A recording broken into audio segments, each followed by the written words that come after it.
Mitram and Bandhuvam, welcome to South Asia Maps Intellectual Kshatriyas Education Channel.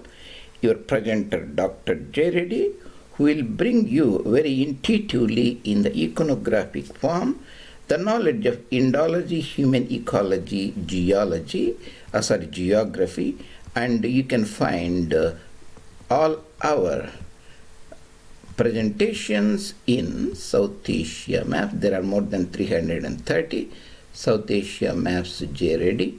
I posted, and you can look all those series in the appropriate 30 or so playlists.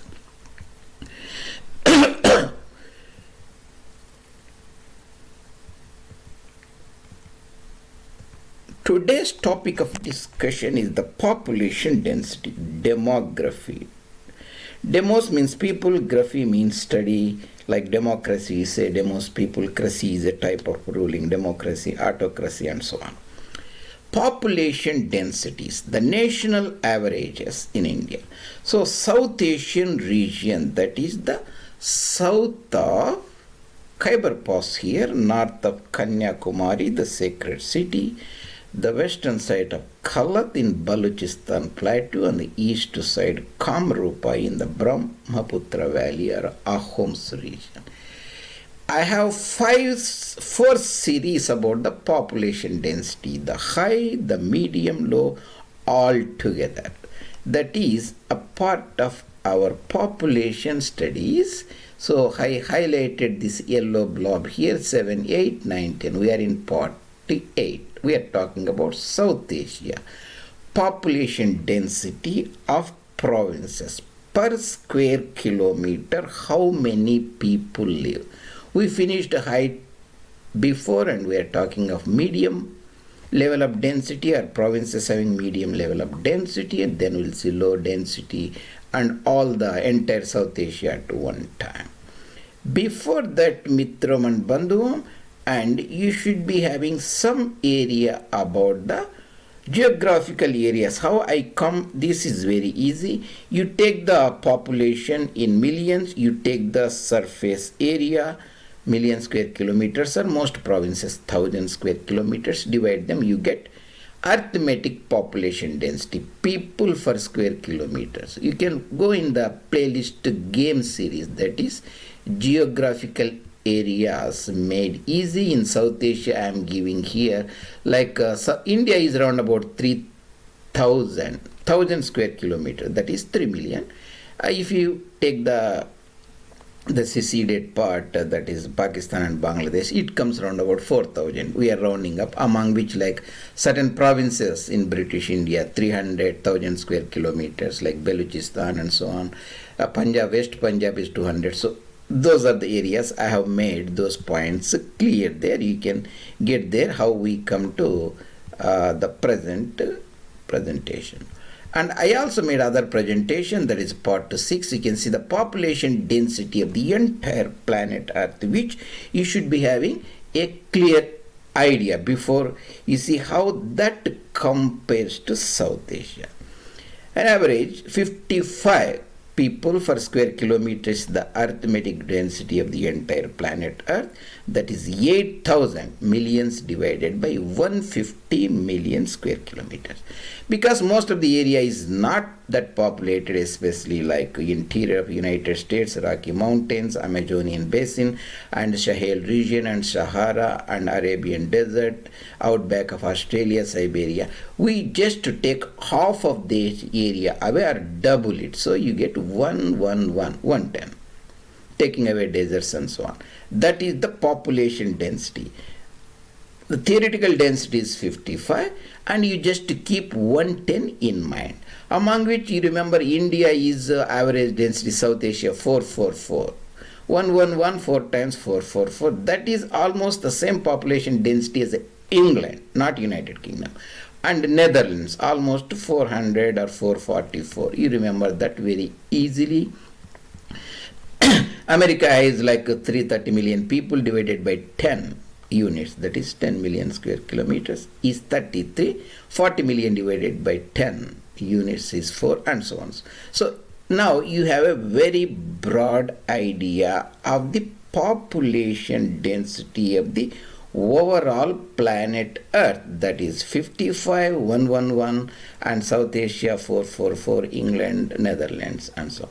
The real country, the most important country on the planet Earth that has very high population density, not counting the micronations like Macau, small country near Hong Kong, Monaco, a small country near Marseille or close to Mediterranean in the southern France. Island nation country Singapore, that has around about 8,000 people per square kilometers. Hong Kong almost the same. Very tiny country close to India, Sri Lanka is Maldives. We are not counting them. Real country on the planet Earth, Bangladesh has 1111. I say 1111 here, 1200 here. Why means? Depends upon what time I calculated based upon 2020 or 2020. So just keep that discrepancies in view.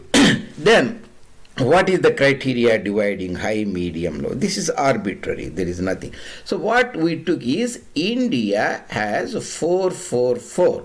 Or South Asia is 455. That is, anything bigger than that we call it high density. You see here we talked about Indo-Gangetic plains, Sindhu, Ganga, Maida. Excuse me. That is starting from the Punjab and East Punjab, West Punjab, United Provinces, Bihar, and two Bengals and so on. And southern area like Travancore, Cochin, Malabar, that is Kerala, and Tamil Nadu. We talked about that is very high, actually 1,000, pretty close to 1,000 people per square kilometers. Almost same like Bengal. East Bengal is 1,200, West Bengal is 1,000, Bihar is 1,000, United Provinces nearly more than 800 and so on. That is the high density.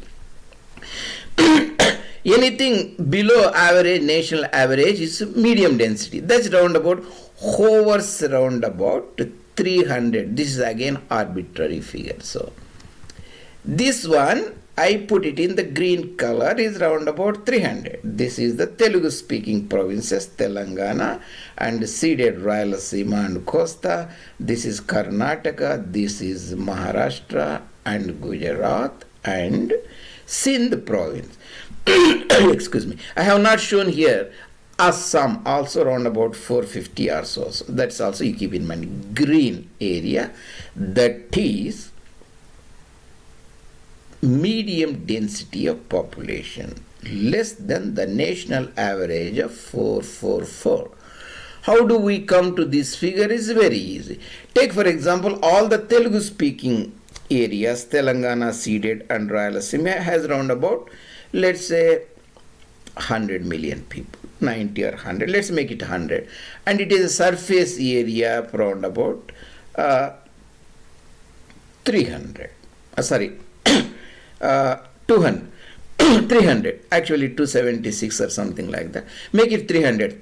So 90 million people divided by 300,000 square kilometers, that is 0.3 square kilometer. 0.3 million square kilometers. 90 by 0.3 is same as round about 100 by 0.3 is 300. That's how we come to this conclusion, and I don't want to burden putting that extra data there. You can very easily you can calculate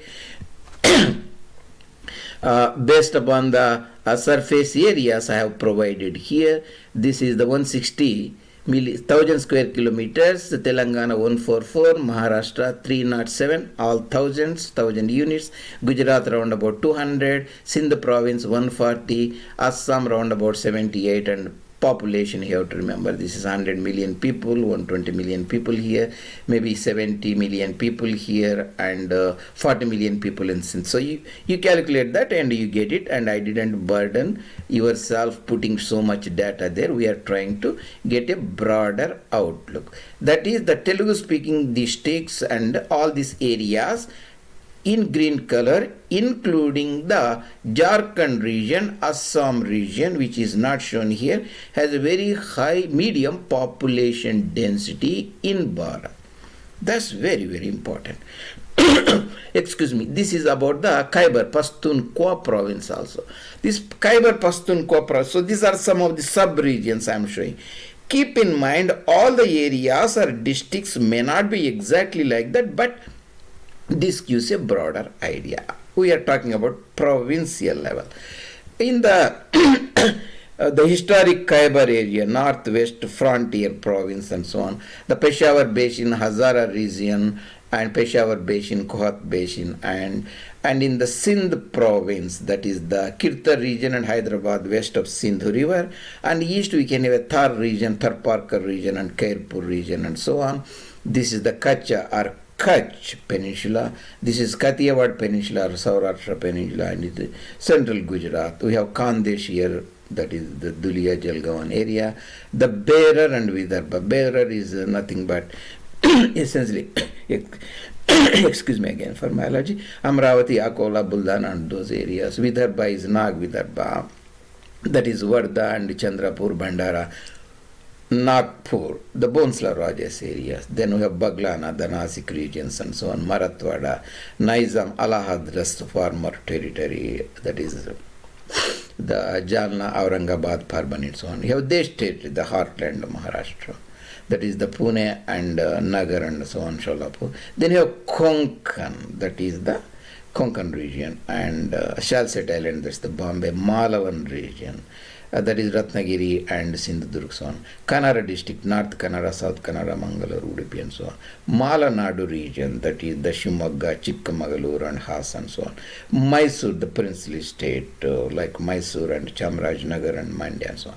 So City district, Rayalaseema and Coromandel area, Andhra Pradesh and Telangana area, and all these areas, and in the Jharkhand, Vanachal I have not shown here, the upper Brahmaputra Valley, lower Brahmaputra Valley, those regions. So how how does this compare? So if you take away some micronations like Macau and Monaco south of the Marseille, southern France, to 20,000 people per square kilometers. Macau is similar. Hong Kong island nation, Singapore around about 7 or 8,000 people here. Bangladesh is the real country, 1,200 people per square kilometer. If you take 1 kilometer, one square kilometer, 1,200 people living in Bangladesh is humongous. Take half of the area you have to farm, that is 100 hectares, only 250 acres, and 400 families living there. You have the railway tracks and buses, schools, government established and everything. So you can comprehend how many people living.